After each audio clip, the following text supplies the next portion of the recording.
कृष्ण मारने निकलूंगा जब तक कि मैं पूरा इस द्वारका का युवराज नाम ना बन जाऊं। और यदि ऐसा ना हुआ तो मेरी मृत्यु उचित है।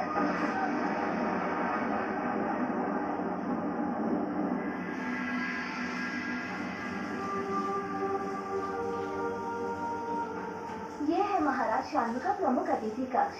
यहाँ की सभी सुविधाएं अब आपकी हैं। आप जो चाहे हम आपके समक्ष प्रस्तुत कर देंगे। राज के प्रमुख अतिथि कक्ष में कोई रस्म नहीं, कोई शोभा नहीं। ये कैसे कह रहे हैं आप युवराज निषाद?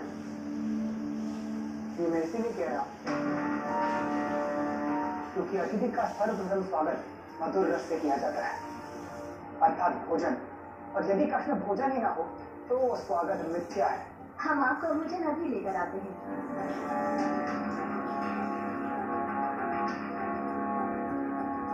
कि शाल का मंतव्य क्या है? शत्रु होकर भी ये मेरी इतनी सेवा क्यों कर रहा है?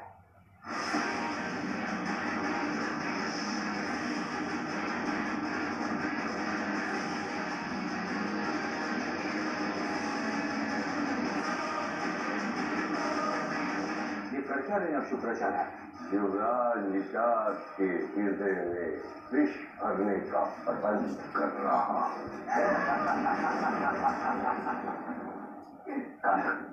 आज प्रथम बार मुझे सांप पर दया आ रही है।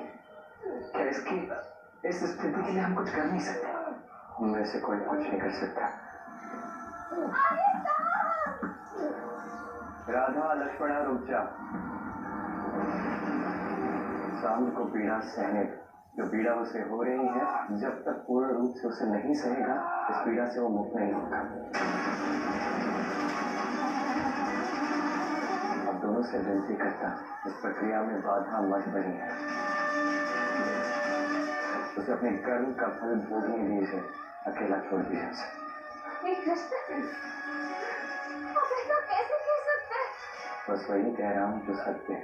कर्म का बीज बोने से पहले सतर्क रहना होता है।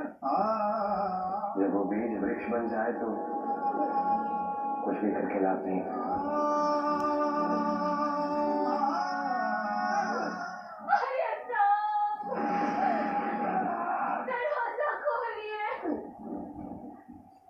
लक्ष्मणा, इसमें रोने से क्या होगा? हम मिलकर कोई न कोई उपाय ढूंढते हैं।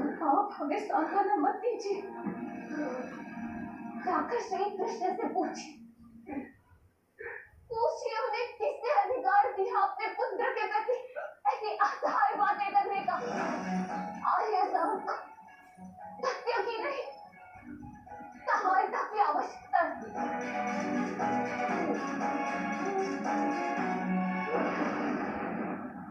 निषाद, तुम्हें यहाँ कोई कष्ट तो नहीं?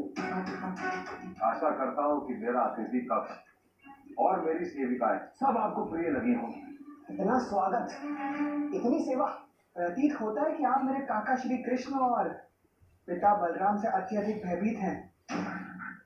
अन्यथा एक शत्रु पुत्र की इतनी आवभगत तो केवल एक मूर्ख इंसान ही कर सकता है।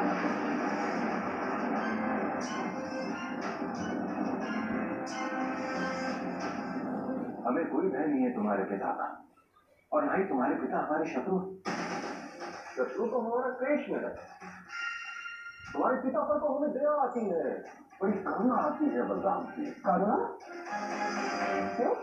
अब ये किस प्रकार का नया नाटक है? पिता बलराम यदि आपको देख भी लेना तो आपके प्राण हर लेंगे वो, और आप उन पर दया कर रहे हैं? हाँ, मैं सब समझता हूँ। पहले थोड़ा भोजन तो कर लो। आओ।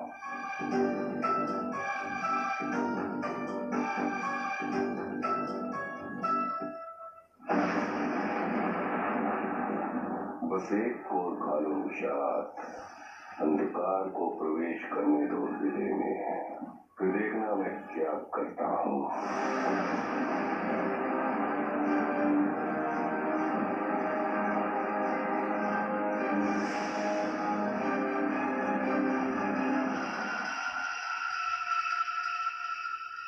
कृष्ण, ऐसा क्यों कहा तुमने?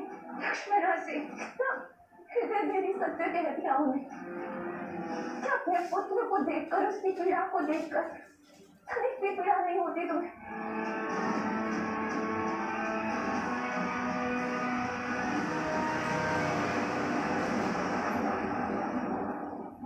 पीड़ा तो होती है। इस संसार में भला ऐसा कौन सा पिता है जो अपनी संतान को इस अवस्था में देख के भी उसे पीड़ा ना हो। सामने बलि ने कितने भी दुष्कर्म क्यों न किए हैं, मैं तो उससे प्रेम करता हूँ। मेरी तपस्या से, महादेव के वर से प्राप्त किया उसे, बड़ा प्रेम करता हूँ मैं उसे, किंतु सत्य से भाग ही नहीं सकता रहा था। संसार में जो भी कन्या प्रसाद की पीड़ा को सहती है, जब तक संतान जन्म नहीं होता इस पीड़ा से मुक्त नहीं होते। यही शाम का श्राप है, यही उसका कर्म फल है। इस संसार में पीड़ा कितनी भी क्यों न बढ़ जाए, सत्य से ऊपर नहीं आ रहा था। और मैं सत्य को स्वीकार करता हूँ। सत्य यही है कि कृष्ण होकर भी मैं अपनी संतान को पीड़ा से मुक्त नहीं कर सकता। कृष्ण होकर भी चाहे जो कुछ भी कर लो, अपनी संतान को उचित मार्ग में ला ही नहीं सकता। कर्म और फल का नियम ही कुछ ऐसा है, हम चाहे जो कुछ भी कर ले, जिसने जो कर्म किया है उसे उसका फल मिलकर रहता है राधा। और आज यही हो रहा है, यही हो रहा है कृष्ण के पुत्र के साथ। और मैं कुछ भी नहीं कर सकता।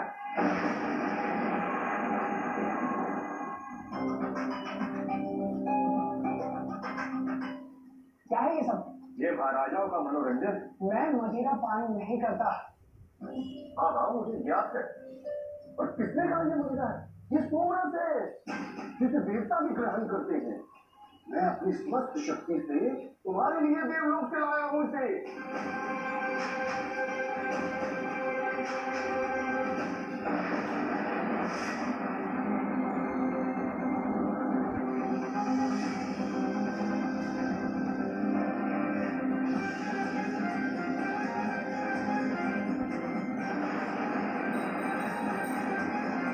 शुक्राचार्य, लगता है आपकी भोजन में मिलाया हुआ विष काम कर रहा है। साल पर किसी कुल का अंत करना हो तो उसके वर्तमान वंश को बिगाड़ो।